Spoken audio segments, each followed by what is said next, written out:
बाजारात मिळणारा मुलांच्या आवडीचा बॉबी फ्राय किंवा ज्याला आमच्याकडे पोंगे म्हणून ओळखले जाते, ते घरच्या घरी अगदी सोप्या पद्धतीने कसं बनवायचं ते आज पाहूया. नमस्कार, मी प्रीती खंडार रेसिपीजमध्ये तुमचं अगदी मनापासून स्वागत करत आहे.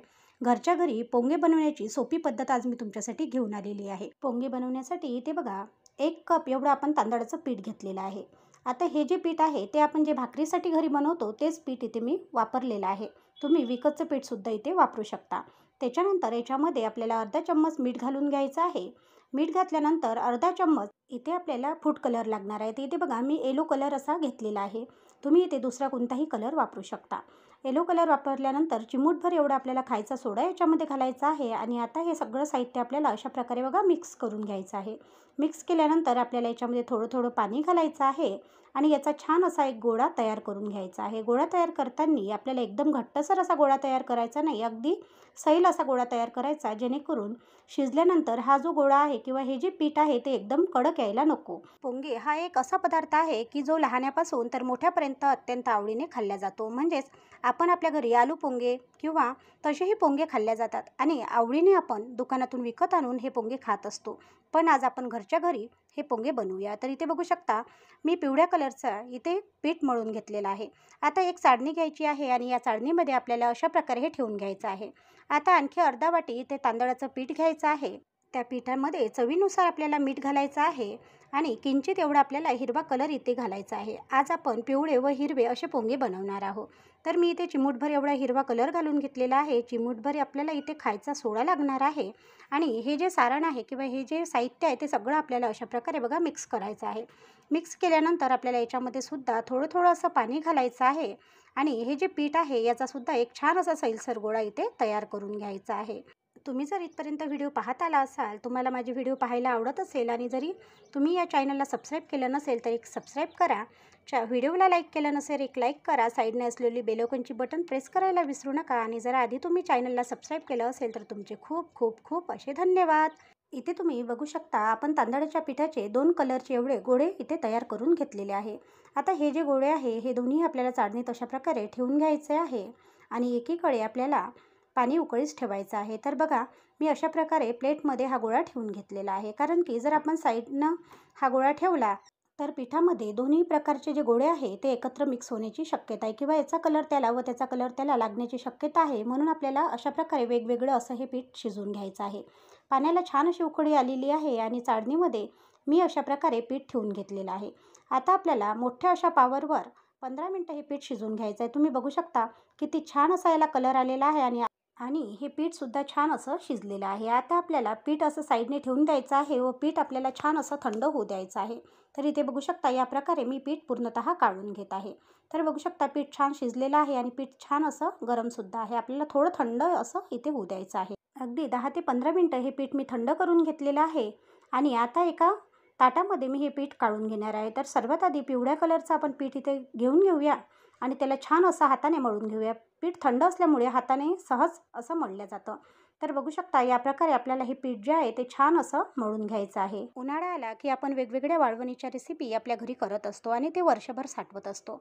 त्याप्रमाणे जर आपण लहान मुलांच्या आवडीचे अशा प्रकारचे पोंगे म्हणा किंवा आणखी काही स्नॅक्स आपण जर घरी बनवून ठेवले तर मुलांना ते खूप आवडेल. वर आपण सुद्धा बाजारातून त्यांना काही आणून न देता घरच्या घरी नक्कीच देऊ शकतो. म्हणून आपण अशा प्रकारचे पोंगे घरी नक्कीच केले पाहिजे. तरी ते बघू शकता मी जे पीठ आहे ते छान असं मळून घेतलेलं आहे. मी जे दोन्ही पीठ होते ते छान असे मळून घेतलेले आहे आणि आता त्याचे छोटे छोटे असे गोळे करून घेणार आहे. तर तुम्ही बघू शकता आपल्याला दोन्ही पिठाचे इथे अशा प्रकारे गोळे करून घ्यायचे आहे. तर इथे बघू शकता दोन्ही पिठाचे गोळे करून तयार झालेले आहे. आता आपल्याला इथे घ्यायचा आहे एक पोळपाट. पोळपाट घेतल्यानंतर आपल्याला अशा प्रकारे गोळा याच्यावर ठेवून घ्यायचा आहे आणि तेल न लावता किंवा पीठ न लावता आपल्याला हे जे गोळा आहे किंवा हे जे तांदळाचं पीठ आहे त्याची आपल्याला छान अशी इथे चपाती म्हणा किंवा एक छान असा पापड इथे लाटून घ्यायचा आहे. मी याला तेलही नाही लावलं व तांदळाचं पीठही नाही लावलं, तसाच हा पापड छान असा लाटला जात आहे. म्हणजे आपलं पीठ हे परफेक्ट इथे शिजलेलं आहे. जर अशा प्रकारे आपण पीठ शिजवून घेतलं तर आपले जे पोंगे आहे ते परफेक्ट इथे बनून तयार होतात. म्हणून आपल्याला अशा प्रकारेच पीठ हे शिजवून घ्यायचं आहे. तुम्ही इथे बघू शकता याचा जो पापड आहे तो मी छान असा तयार करून घेतलेला आहे. आता आपण याचे जे काटा आहे ते अशा प्रकारे एका चाकूने आपल्याला कापून घ्यायचे आहे. चारही बाजूने पापडाच्या काठ आपल्याला कापून घ्यायचे आहे आणि याला मधोमध असं आपल्याला कापून घ्यायचं आहे, जेणेकरून आपण जे पोंगे आहे ते व्यवस्थित असे बनवू शकू. तर इथे तुम्ही बघू शकता. तर अशा प्रकारे मी काटं काढून घेतलेले आहे. आता मधोमध याला अशा प्रकारे मी कापून घेणार आहे. आपण घरी जरी हे पोंगे बनवत आहोत तरी चव मात्र याची मार्केटसारखीच बनते.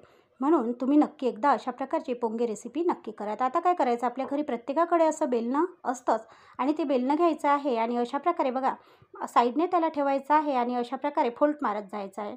जिथपर्यंत याची फोल्ट अशी पूर्ण होत नाही तिथपर्यंत मारायची आणि नंतर जेवढा आपला पापडाचा जो भाग आहे तो शिल्लक राहिला तेवढा आपल्याला कैचीने अशा प्रकारे कापून घ्यायचा आहे आणि तिथे बघा अशा प्रकारे आपल्याला दाबून दाबून त्याला असं पॅक करून घ्यायचं आहे, जेणेकरून आपली जी नळी आहे किंवा आपला पोंगा जो आहे तो फिटोफिट होईल. आता आपल्याला अशा प्रकारे हातात काढून घ्यायचा आहे आणि आणखी बोटात घेऊन आपल्याला त्याला फिटोफिट असं करायचं आहे. आणि जर काटं तुम्हाला असे थोडेसे कसे वर आलेले वाटत असेल तर त्यालासुद्धा आपण चाकूने अशा प्रकारे कापून घ्यायचं आहे. तुम्ही बघू शकता अगदी सहज हा जो पोंगा आहे तो बनून इथे तयार होतो. आता अशा प्रकारे आपल्याला जे बाकीचे पोंगे आहे ते बनवून घ्यायचे आहे. त्याचे काटं जर तुम्हाला वाटत असेल की मोकळे झालेले आहे तर तुम्ही काय करायचं, ते काटं मधोमध असं बोट टाकून काटंसुद्धा फिट करायची. बिलकुलच ते एकमेकाला चिपकत नाही आणि तुमचे जे पोंगे आहे किंवा तुमचे जे नळी फिंगर्स आहे ते घरच्या घरी नक्कीच छान असे बनवून तयार होतात. तर इथे बघू शकता मी दुसरा पोंगासुद्धा अशा प्रकारेच बनवून घेत आहे. अशा प्रकारेच आपल्याला हे पोंगे पूर्ण बनवून घ्यायचे आहे. इथे बघू शकता आता मी हिरवा गोळासुद्धा इथे घेऊन घेतलेला आहे. आता याचासुद्धा आपल्याला छान असा पापड बनवून घ्यायचा आहे. आता बघा मी इथे याचे नळी फिंगर बनवत आहे किंवा पोंगे बनवून घेत आहे. जर तुम्हाला वाटलं तुम्ही अशा प्रकारे पापडसुद्धा बनवून घेऊ शकता. हे पापडसुद्धा छान असे फुलतात. मी काही पोंगे बनवले होते आणि थोडा जो गोळा होता तो शिल्लक राहिला होता, त्याचे अशा प्रकारे पापडसुद्धा मी बनवून घेतलेले होते. तळल्यानंतर खूप चवीला चविष्ट हे पापड लागत होते आणि दुप्पट तिप्पट हे पापड फुलत होते. आता ज्याप्रमाणे आपण पहिल्यांदा त्याचे काटं काढून घेतलेले होते तसेच आपल्याला यासुद्धा पापडाचे असे काटं काढून घ्यायचे आहे. मधोमध असं कापून घ्यायचं आहे आणि याचेसुद्धा आपल्याला छान असे नळी फिंगर बनवून घ्यायचे आहे. तर इथे बघू शकता पूर्ण पोंगे मी इथे बनवून घेतलेले आहे आणि छान एक दिवसभर उन्हामध्ये मी वाळून घेतलेले आहे. तर तुम्ही बघू शकता वाळल्यानंतर हे जे पोंगे आहे ते अशा प्रकारे दिसत आहे. इथे तुम्ही हे पोंगे बघू शकता. मी एक दिवसभर छान असे उन्हामध्ये कडकडीत वाळून घेतलेले आहे आणि जणू काही आपण विकत हे पोंगे आणलेले आहे असे इथे पोंगे बनवून तयार झालेले आहे. आता मी तुम्हाला हे पोंगे तळूनसुद्धा दाखवणार आहे. त्याच्यासाठी मी एकीकडे जे तेल आहे ते कडकडीत असं गरम करायला ठेवलेलं आहे. तर तुम्ही बघू शकता इकडे तेल छान असं कडकडीत गरम झालेलं आहे. छान असं कडकडीत गरम झालेलं आहे आणि जे आपले पोंगे आहे जे आपण बनवून घेतलेले आहे ते पोंगे आपल्याला याच्यामध्ये टाकून घ्यायचे आहे आणि तुम्ही बघू शकता टाकता क्षणी हे जे पोंगे आहे ते डबल टिब्बल असे फुललेले आहे. तशीच याची चवसुद्धा खूप अशी चवीला चविष्ट बनते. म्हणून तुमच्याकडे एकदा नक्कीच पोंगे ही रेसिपी नक्की बनवा आणि आणखीसुद्धा मी अशा प्रकारचे पोंगे जे आहे ते तळून घेणार आहे. काही आपण हिरवे पोंगेसुद्धा बनवलेले होते म्हणून ते सुद्धा आपण याच्यात तळून घेऊया. तर इथे बघू शकता या तेलामध्ये मी हिरव्या ज्या नळ्या होत्या त्यासुद्धा अशा प्रकारे घालून घेणार आहे आणि त्या नळ्यासुद्धा तुम्ही बघू शकता टाकता क्षणी अशा डबल टिबल फुलत आहे. म्हणजेच आपले जे पोंगे आहे ते इथे परफेक्ट बनलेले आहे. नक्की ट्राय करा. आता मी तुम्हाला एक पोंगा तळूनसुद्धा दाखवत आहे. खूप असा रुचकर इथे झालेला आहे. आजचा व्हिडिओ तुम्हाला कसा वाटला कमेंट करून कळवायला विसरू नका. व्हिडिओ थोडा जरी आवडला असेल तर जास्तीत जास्त शेअर करा. असेच नवनवीन व्हिडिओसाठी प्रीती खंडा रेसिपीला सबस्क्राईब करायला सुद्धा विसरू नका. धन्यवाद.